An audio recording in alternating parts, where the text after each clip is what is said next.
anytime a child is intentionally losing their biological mother, their biological father, or their birth mother, what you're really doing is you're saying, hey, kid, you need to suffer loss so that I can have what I want. Because all of those three things, the biological mother, the biological father, and the birth mother, matter deeply to children. And these losses are often lifelong losses.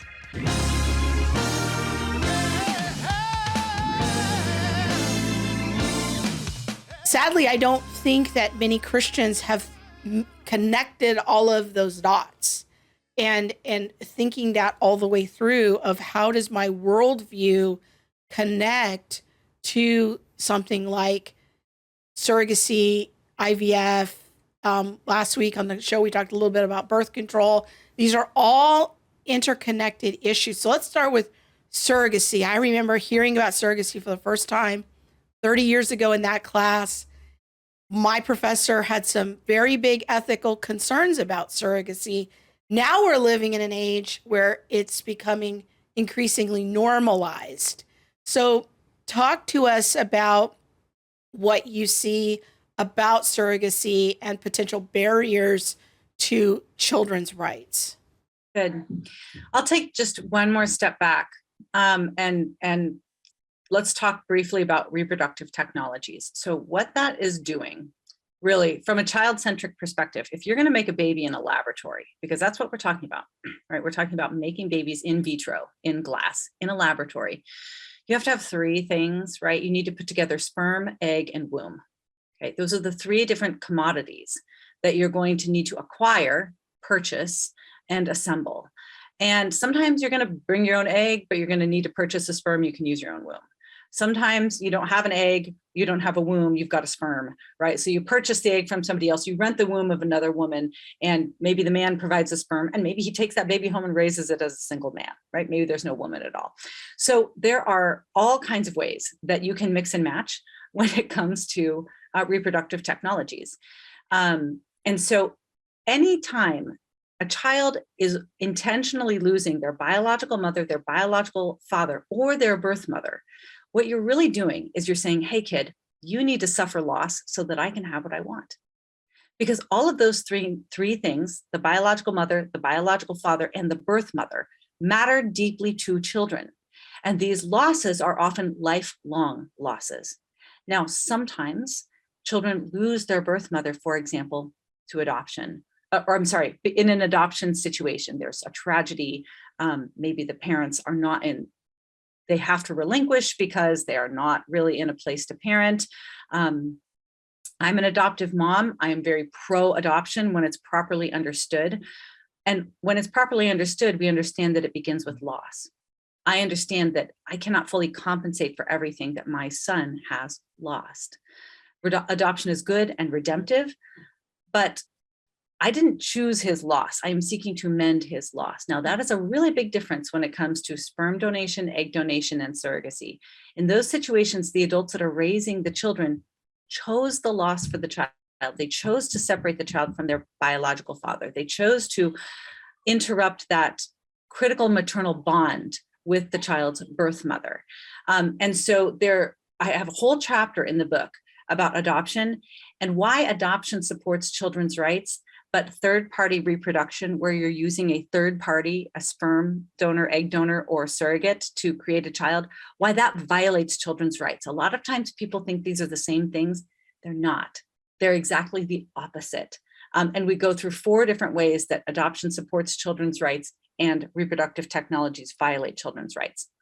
So now let's talk a little bit about IVF in general, because let's say that you're using the husband's sperms, the wife egg, and you're going to insert the baby into the biological mother, right? Into her womb. So the first major issue with IVF is that there's a lot of baby killing happening in IVF. Like, I'm just going to say it to you straight. Only about 7% of lab-created babies are born alive. 93% will not survive the process.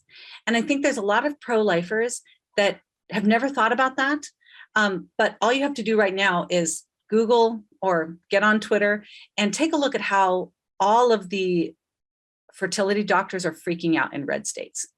right? All of the fertility doctors that are located in red states right now, where they're going to have strict abortion laws, are saying we might not be able to do business in Alabama. We might have to close our clinic in Louisiana, because discarding human life is so foundational to their business model.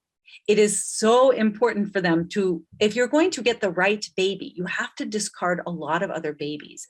Usually that happens within the first few days as the baby is developing.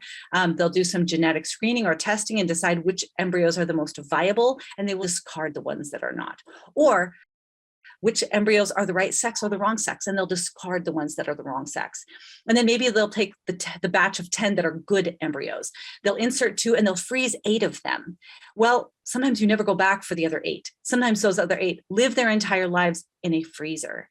And then, oh my gosh, and then selective reduction is very, very common, especially in surrogacy contracts. And selective reduction is just a fancy word for abortion, because when you are paying 6 figures for a baby, abortion serves as quality control and quantity control.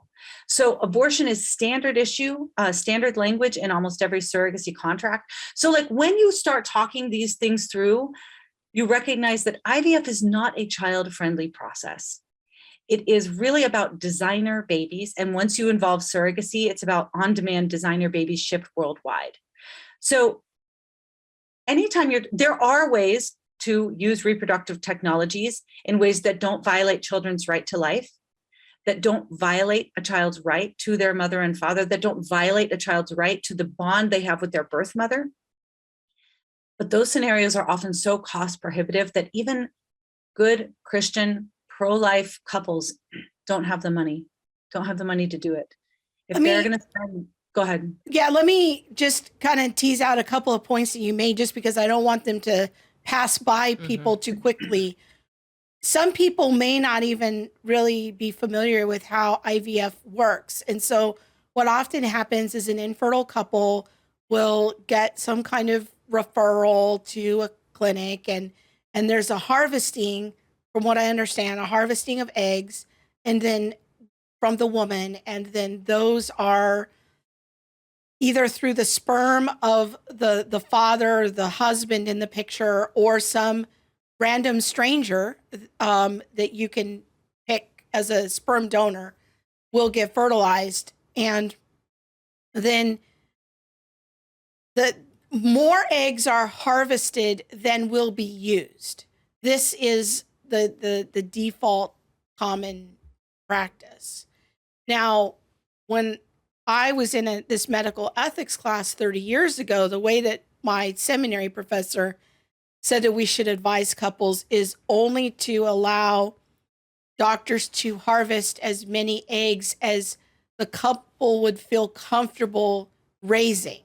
So if that's 3, then you only allow the doctor to harvest 3 eggs, because you're going to implant those 3 and see what happens.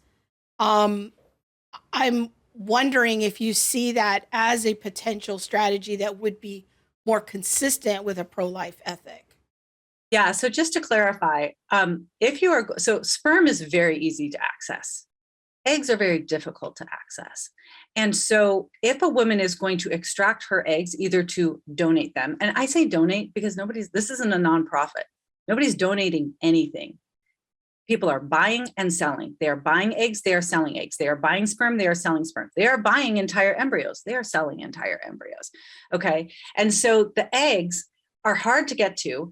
Women have to inject themselves with hormones for weeks prior to extracting eggs. Why? Because normally we women only release 1 egg a month. But if you're going to go in there and you're going to extract eggs, you need a few more than that. And so women will juice up their bodies with so many hormones that sometimes it's medically risky, right? Because the ovaries will swell. Often there's a lot of medical risk involved, and then they will extract sometimes 8 eggs, sometimes 20 eggs, right? And those eggs are gone forever, right? So if you're a young, healthy woman and you're on campus and you're seeing all of these ads for make some quick money and become an egg donor, you're sacrificing your future fertility, and you're creating babies that someday are probably going to seek you out and look for you. And you're impairing the possibility of having your own children in the future. Okay, so this is a risky process.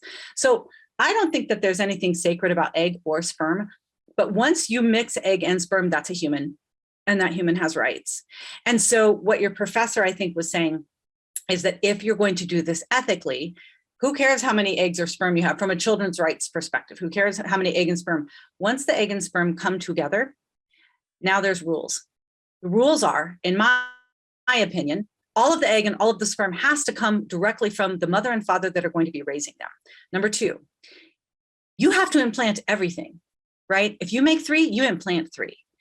I would say no freezing, right? Because a lot of time those frozen babies, they never make it out of the freezer because sometimes life happens, no selective reduction. And so if you implant 3 and all 3 of them become identical twins, now you have 6. What are you going to do now, right? So multiples are very, very common in reproductive technologies because they tend to implant a lot, hoping that a few of them take. No sex selection, right? You can't say, well, we have 3 embryos, 2 are girls, 1 is boy. We would really like a boy and a girl, so we're going to discard one of the girls, right? So you have to use these technologies in ways that respect children's right to life and right to their mother and father. So what we've just explained, what your professor suggested, what I've just talked about, it's possible. But because IVF has such high failure rates, most people have to come back multiple times to have 1 child or more. And it's expensive to go through that process each time. So if you're going to make a batch of babies, you may as well make 10 because it's going to cost you $20,000 to make 2 or 10. So you may as well make 10 and then have extras. The problem is that right now we have about 1 million children on ice in this country. And anywhere from 20 to 40% of them have been functionally abandoned. We can't find their parents. They've stopped paying the storage fee. Most of these children will never emerge from the freezer. And even if they do, in whose body are they going to gestate? Will they ever be able to find their parents? So this whole thing of making babies rather than begetting babies, designing babies rather than receiving babies, it has pretty serious, just that mindset has pretty serious consequences for the child. So I do think that you can use not third-party reproduction is off the table. It's always going to violate children's right to life. I think that there are ways that you can use reproductive technologies in ways that don't violate children's right to life, that you don't violate children's right to their mother and father. Children also have a right to not be commodified, to not be purchased, to not be bought and sold. And many of these people, we spend an entire chapter sharing their stories, feel incredibly designed and commodified because of this commercial process that was part of their conception. So I think that you need to use reproductive technologies in ways where no child bears a cost for what adults want. And that's a very hard message because there are good,